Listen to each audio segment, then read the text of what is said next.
Olá, eu sou a Natália Galo Ribeiro e eu vou apresentar para vocês o artigo intitulado Recursos e ferramentas para o apoio ao processo de ensino e aprendizagem de programação de computadores na educação básica, um panorama brasileiro. Ele foi escrito em conjunto com o professor João Henrique Bersanetti, do Instituto Federal do Paraná, campus Telêmaco Borba. Programação ela é uma importante competência para o século XXI, sendo crucial no mundo atual. Isso se deve porque a maior parte das pessoas depende de aplicativos produzidos através da programação para gerenciar e desenvolver suas habilidades diárias. Por isso, então, há a necessidade de preparar os estudantes para um mundo que é cada vez mais influenciado pela computação. Dessa forma, o foco ele deve estar em introduzir ideias da ciência da computação ao embarcar a programação no currículo do ensino fundamental e médio. O processo de ensino-aprendizagem de programação ele tem se mostrado um desafio. Por essa razão, há muitos estudos que propõem avaliar as causas e as soluções para esse tópico. Geralmente, eles se dividem em três vertentes: ferramentas, metodologias e a união de ambas. Dessa maneira, o trabalho desenvolvido buscou apresentar um panorama dos estudos que relacionam o uso de recursos e ferramentas para apoiar o processo de ensino-aprendizagem de programação de computadores na educação básica brasileira. Há bastante trabalhos correlatos a esse tópico e nós selecionamos 4. Da Silva Júnior e França, Programação para Todos, análise comparativa de ferramentas utilizadas no ensino de programação. Eles citam como dificuldade o fato da exigência de algum conhecimento de língua inglesa para a utilização de ferramentas. Biblet, Becker e Ferreira, mapeamento sistemático sobre metodologias e ferramentas de apoio para o ensino de programação. Há uma tendência a usar aplicações gamificadas, e eles também notam a evolução de pesquisas na área e na educação básica. De Pontes, avaliação de ferramentas para ensino de programação para crianças e adolescentes. Eles comparam as ferramentas Scratch e Stencil, e o Scratch ele leva uma leve vantagem. De Brasolin e Silveira, panorama brasileiro de uso de ferramentas para desenvolvimento do pensamento computacional e ensino de programação. Uma maioria dos artigos é direcionada ao ensino fundamental e as ferramentas mais utilizadas foram as de programação em blocos, como o Scratch. O protocolo MSL desenvolvido para essa revisão se baseia nas diretrizes de mapeamento sistemático e revisões sistemáticas e teve como objetivo identificar os estudos publicados em revistas e eventos nacionais no período de janeiro de 2015 até junho de 2021, que discutem o tema citado. E a busca ela foi desenvolvida nos motores de busca acadêmica de conferências e revistas nacionais, sendo as conferências em COMPIEF, SBE, SBSI, WE, WEI e COTB, e as revistas RBCA, RBIE, RETP e Renote. Em síntese, o protocolo ele vai buscar responder as seguintes questões de pesquisa. A primeira é quais os quantitativos de pesquisa produzidas com foco em recursos e ferramentas são utilizados para apoiar o processo de ensino e aprendizado de programação de computadores na educação básica no Brasil no período de 2015 a 2021. A questão 2, quais são os recursos e ferramentas utilizados para apoiar o processo de ensino e aprendizado na programação de computadores? A questão 3, quais são as estratégias e metodologias associadas a esses recursos e ferramentas? A questão 4, quais são as abordagens metodológicas desses estudos? A questão 5, quais contribuições ou dificuldades relacionadas a esses recursos e ferramentas que são relatadas nesses estudos? O processo de recuperação dos estudos se deu a partir da aplicação da expressão de busca, ensino-aprendizagem em de programação, aplicados nos motores de busca.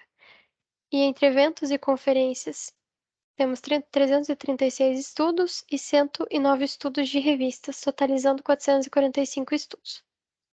O processo de seleção dos estudos se deu a partir da remoção dos estudos duplicados e da seleção dos estudos com base nos critérios de inclusão e exclusão, sendo os critérios de inclusão estudos que tenham como foco o processo de ensino e aprendizagem de programação de computadores, apoiados por recursos e ferramentas e aplicados exclusivamente na educação básica, e que foram publicados em revistas ou eventos nacionais entre os anos de 2015 e 2021.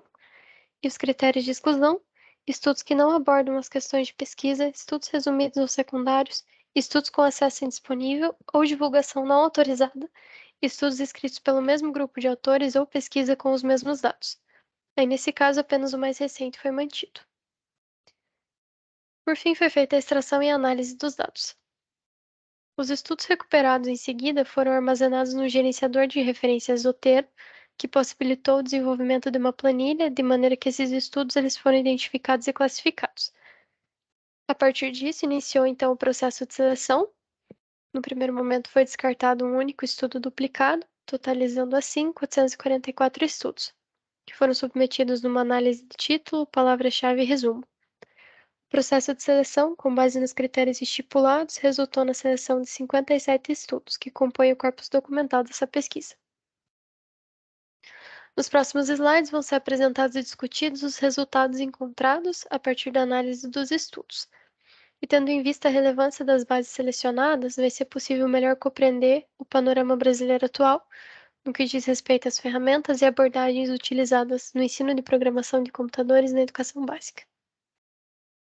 Primeira questão, então, sobre os quantitativos de pesquisa. Nós temos o gráfico 1, um gráfico de pontos e linhas que relaciona o quantitativo de pesquisas por ano. Nós podemos perceber que há uma média de 9 estudos publicados por ano e há ali um declínio entre 2020 e 2021. No gráfico 2, é um gráfico de barras que vai relacionar as publicações em revistas. Nós temos ali de 3 estudos na RBIE, Renault e na RETP. O gráfico 3, ele também é um gráfico de barras e vai relacionar publicações em eventos e conferências. Temos com 25 estudos a WIE na frente, seguida da SBIE e da WEI.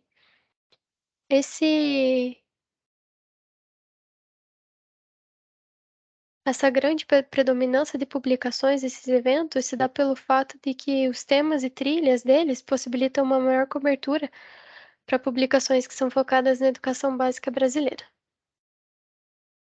Quanto aos recursos e ferramentas, com 35,09%, nós temos o Scratch, com 21,05% o Meet App Inventor, com 10,53% o Code.org, com 7,02% cada, o Arduino e o Robocode, com 5,26% cada, o Lego Mindstorm e o Lightbot, e com 3,51% cada, o Code Combat, Ambient Java e o Code Monkey. E por fim, com 40,35%, nós temos outros tipos de recursos e ferramentas além dos citados.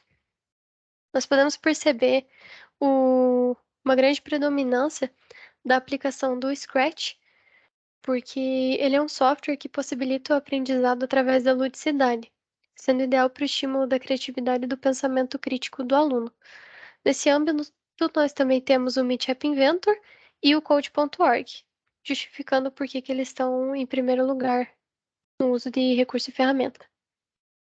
Quanto às estratégias e metodologias associadas ao uso de recursos e ferramentas, com 57,89% nós temos a prática, hands-on, com 21,05% nós temos oficina, com 17,54% ensino lúdico, com 10,53% ensino tradicional, com 5,26% a gamificação e com 7,02% outras estratégias e metodologias. Em primeiro lugar, nós temos a abordagem prática. Isso se dá porque ela incentiva os aprendizes a executar ações para o próprio aprendizado. Então, algumas vezes, ela até é associada a ferramentas que vão possuir o mesmo alinhamento e que vão oferecer oportunidade para que os alunos pratiquem, como o Scratch, por exemplo.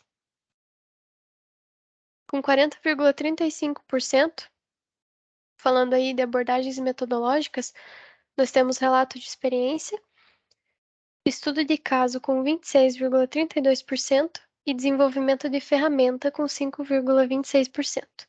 Em 28,07% dos estudos, essas abordagens não foram especificadas.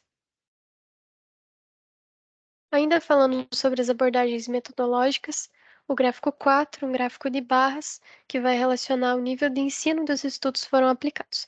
Com 27 estudos, temos o ensino fundamental, seguido do ensino médio com 14, da união do ensino médio com o técnico com 8 estudos, o misto entre ensino médio e fundamental com 7 e um estudo de capacitação.